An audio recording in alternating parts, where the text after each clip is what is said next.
Hello. അപ്പോൾ ഇന്ന് നമ്മൾ തുടങ്ങുന്നത് 30 ഡേയ്സ് മണി ചലഞ്ച് ആണ് കേട്ടോ. അപ്പോൾ നമ്മളിങ്ങനെ കള്ളി വരച്ചിട്ട് 10, 20 അങ്ങനെ എമൗണ്ടുകൾ എഴുതുക. 300 വരെയാണ് നമ്മൾ എമൗണ്ട് എഴുതുന്നത്. ഒരു മാസത്തെ ചലഞ്ചാണ് നമ്മൾ ചെയ്യുന്നത്. അപ്പോൾ ടോട്ടൽ എമൗണ്ട് വരുന്നത് 4650 ആണ് കേട്ടോ.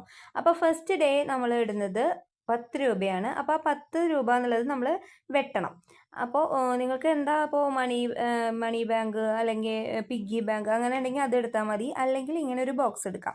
അപ്പോൾ നമുക്ക് കാണുന്ന രീതിയിലുള്ളതാണെങ്കിൽ നമുക്ക് പെട്ടെന്ന് നമ്മുടെ എമൗണ്ട് കയറണം നമുക്കറിയാം.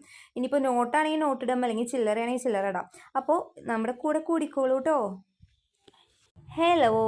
അപ്പോൾ ഇന്ന് നമ്മൾ തുടങ്ങുന്നത് 30 ഡേയ്സ് മണി ചലഞ്ച് ആണ് കേട്ടോ. അപ്പോൾ നമ്മളിങ്ങനെ കള്ളി വരച്ചിട്ട് 10, 20 അങ്ങനെ എമൗണ്ടുകൾ എഴുതുക. 300 വരെയാണ് നമ്മൾ എമൗണ്ട് എഴുതുന്നത്. ഒരു മാസത്തെ ചലഞ്ചാണ് നമ്മൾ ചെയ്യുന്നത്. അപ്പോൾ ടോട്ടൽ എമൗണ്ട് വരുന്നത് 4650 ആണ് കേട്ടോ. അപ്പോൾ ഫസ്റ്റ് ഡേ നമ്മൾ ഇടുന്നത് 10 രൂപയാണ്. അപ്പോൾ ആ 10 രൂപ എന്നുള്ളത് നമ്മൾ വെട്ടണം. അപ്പോൾ നിങ്ങൾക്ക് എന്താ അപ്പോൾ മണി ബാങ്ക് അല്ലെങ്കിൽ പിഗ്ഗി ബാങ്ക് അങ്ങനെ ഉണ്ടെങ്കിൽ അത് എടുത്താൽ മതി. അല്ലെങ്കിൽ ഇങ്ങനെ ഒരു ബോക്സ് എടുക്കാം. അപ്പോൾ നമുക്ക് കാണുന്ന രീതിയിലുള്ളതാണെങ്കിൽ നമുക്ക് പെട്ടെന്ന് നമ്മുടെ എമൗണ്ട് കയറണം നമുക്കറിയാം. ഇനിയിപ്പോൾ നോട്ടാണെങ്കിൽ നോട്ട് ഇടാം, അല്ലെങ്കിൽ ചില്ലറയാണെങ്കിൽ ചില്ലറ ഇടാം. അപ്പോൾ നമ്മുടെ കൂടെ കൂടിക്കോളൂ കേട്ടോ.